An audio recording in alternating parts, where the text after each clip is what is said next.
புனித ரமலானில் நம்முடைய பண்புகளை சீராக்கி கொள்ள வேண்டும். பண்புகளை சீராக்கி நம்முடைய தடித்த வார்த்தைகளை பிரயோகிப்பது நாம் நம்மை தற்காத்து கொள்கின்ற போதுதான் நம்முடைய நோன்பு அங்கீகாரத்தை பெறும். சஹாபாக்கள் எப்படி தங்களுடைய பண்புகளை சீர்படுத்தி கொண்டார்கள்? பிலால் ரலியல்லாஹு அன்ஹு அவர்களுக்கும் அபூதர் ரலியல்லாஹு தஆலா அவர்களுக்கும் மத்தியிலே ஒரு சின்ன கருத்து வேறுபாடு.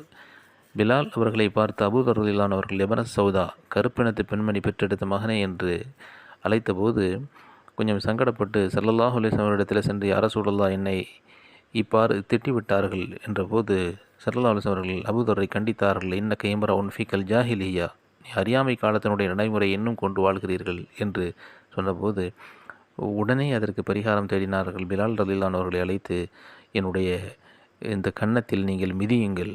மண் தரையிலே தங்களுடைய செந்நிறமேனியான தங்களுடைய கன்னத்தை வைத்து கொண்டு உங்களுடைய காலால், கருப்பு நிறத்தினுடைய அந்த காலால் என்னுடைய கன்னத்தை மிதியுங்கள். அப்பொழுதுதான் நான் சொன்ன அந்த வார்த்தைக்கு எனக்கு மன்னிப்பு கிடைக்கும் என்று.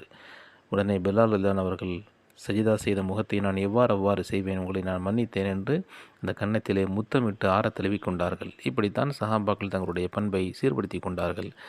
இந்த சம்பவத்தை எப்பொழுது அவர்கள் சொல்கிறார்கள் என்று சொன்னால், பின்னாளிலே பெருமானார் ஸல்லல்லாஹு அலைஹி வஸல்லம் வஃபாத்துக்கெல்லாம் பின்னால் ஒரு நாள் தங்களுடைய அடிமையோடு ஒரு அழகிய ஆடை தாங்கள் அணிந்திருந்தார்கள். அதே ஆடையை அடிமை அணிந்திருந்தார்.